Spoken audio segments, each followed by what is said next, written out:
G'day YouTube, good afternoon. How's everyone going on this great day? Pretty ordinary. As stated in my last video, we're in the middle of winter up here in far north Queensland, so I'm actually enjoying it. I'm not going to complain. It's nice and cool, which is great. So today's video is a follow-up to the video I did before, a few days ago, on moving to Asia and why most people won't.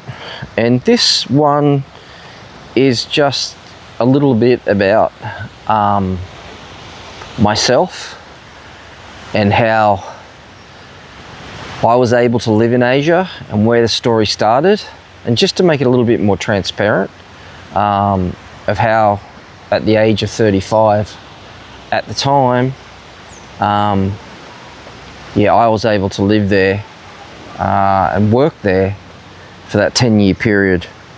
And that is, legally that is, without the drama of doing the 3-month exit into Cambodia, to do the old visa run, they call them. So I didn't have that problem, and this is how my story started, and this is how I ended up in Vietnam working and having a temporary work visa for that period of time, and this is how I did it.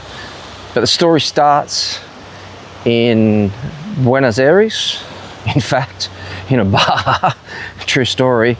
Cut a long story short, I met a fellow there. I was on a trip heading to Brazil, and he was an American guy. He'd been working in Asia and then working in Argentina, and he was a teacher, and he had a work visa, and that's how it sort of triggered me to think about, because I had the same, the appeal for me was that I wanted to work overseas, but I wanted to do it in a legal way and earn, at least half decent money at the time.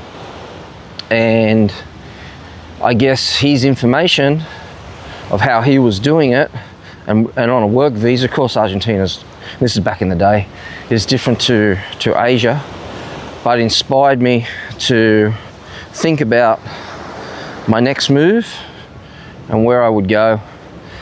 And that was the inspiration. So I went back to Australia, finished off university, because I dropped out and went back to university, and then graduated from university, had a 4-year degree, had a teaching degree, and then started working in Australia on the Gold Coast for a period of time. But that job was rubbish.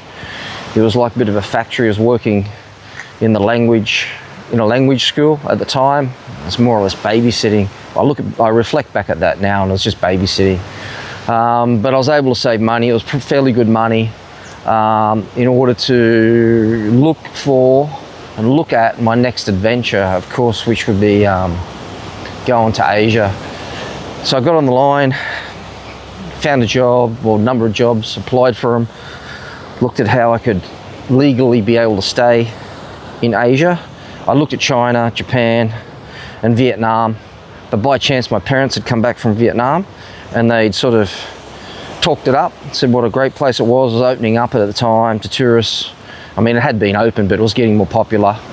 And Vietnam itself was in a change, that they were promoting and hiring people from abroad in order to help their economy grow. And one of those was obviously the education industry.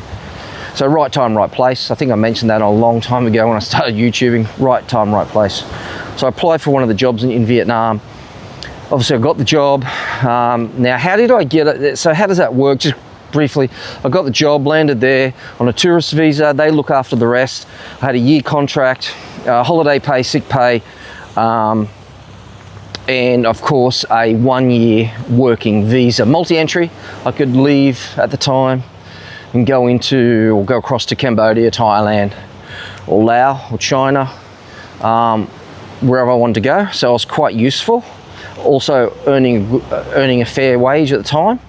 After I did a year or 2 years at that particular school, then changed over to the Australian Centre of Education and Training, which was an exam preparation teacher to send students abroad.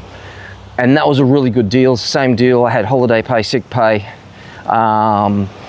The labour contract was drawn up.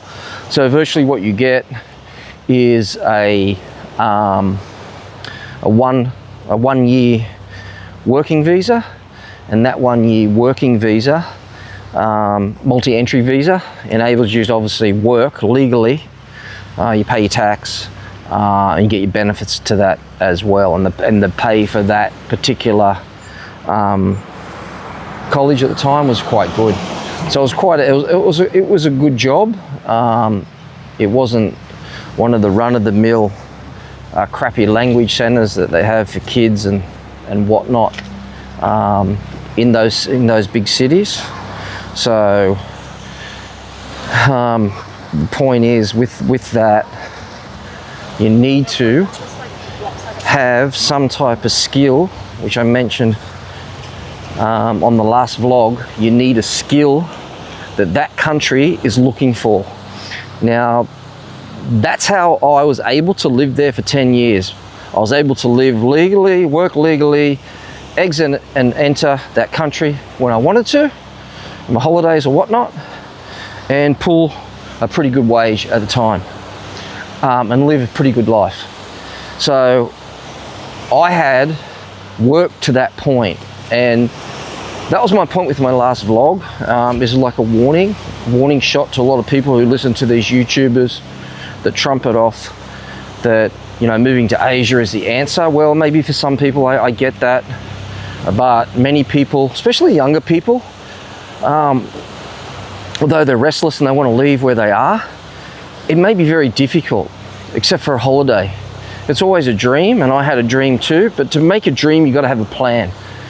And that was my point. I said that you need a plan. You need a plan A, B, C, D, plan, whatever.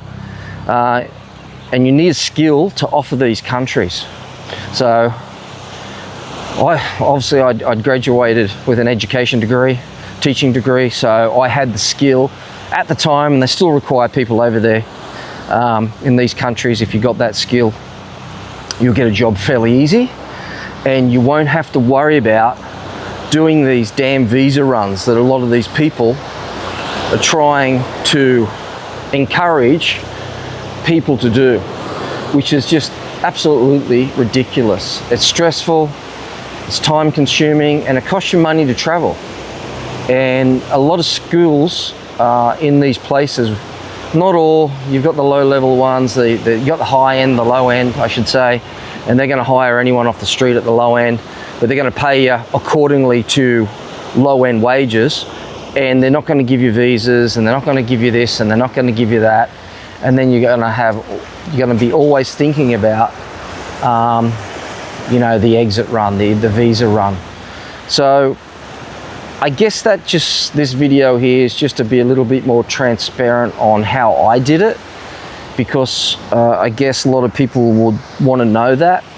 May not either, but I just thought I'd share that information, because these days, if you don't have those skills, you're not going to get a labor contract, you're not going to get a 12-month visa, which is multi-entry, and more or less you'll be leaving the country, and you will not be able to stay in, I'm talking about Vietnam here, of course, in Vietnam for more than 3 months. So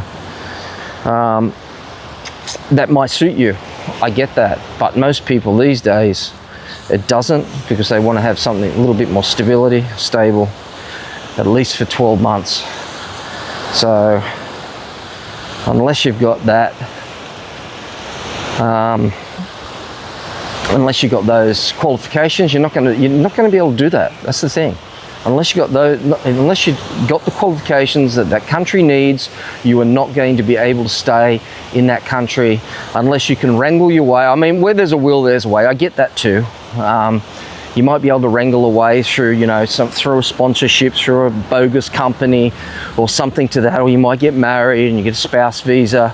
I get that, but I'm just talking about the Joe average person, which I mentioned on the last video, the Joe average person that's not cash heavy, there's not a retiree, there's not a digital nomad that can just skip from country to country. You're a person that actually wants to stay in that country, work in that country and earn the money, because you're usually young like I was at the time, okay? Because I was in my mid-30s when I did that, and I didn't want to, you know, I wanted stability, I wanted a stable income, I wanted a fairly good income, which I had. I worked for it because I'd done the hard yards prior to that in order to get that job. So I guess I hope that brings a bit more clarity to that last video, and maybe inspire someone to maybe think about their plan and how they're going to do it, because anyone can do it as long as you've got the willpower and the energy, I guess, too, to pull it off. And that's how I did it. Nothing special about me.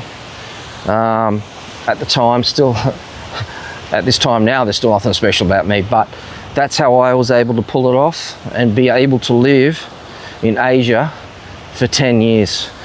So I'm just going to make this short and sweet. I just wanted to clarify that and make it a little bit more transparent of how I was able to pull that off. And if I wanted to go back there, I could do the same. Although I've heard that now in Vietnam, not that I want to teach there again, or teach there and teach at all, has age restrictions on their visas. So I'm not sure what those visas now require. If you need to be a certain age or whatnot, I don't know. I know I've heard things that they're going to put they're going to put in a retirement visa, but that hasn't come to fruition at the moment either. You can go across to Cambodia, which is much easier. I know a lot of people doing that. So if you're over 55, you get a retirement visa. You don't have to show how much money you got in the bank. There's other visas you can get. Of course, I'm not on the ground over there at the moment, so I can't make a call on exactly what's happening with visas. But I just know how I did it. I guess back in the day, isn't it now? And how I was able to live in Asia and have a really good time. Mostly, it was great. It was well worth the effort.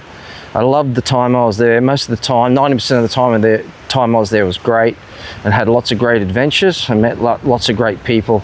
So if you can put yourself in that position and take these YouTubers that I mentioned in the last video as light entertainment and not too serious, and do your own research and go down that rabbit hole and think about what you need and how you need to get it, you'll have a great time. Okay, I'll blow this one up. Hope that helped you.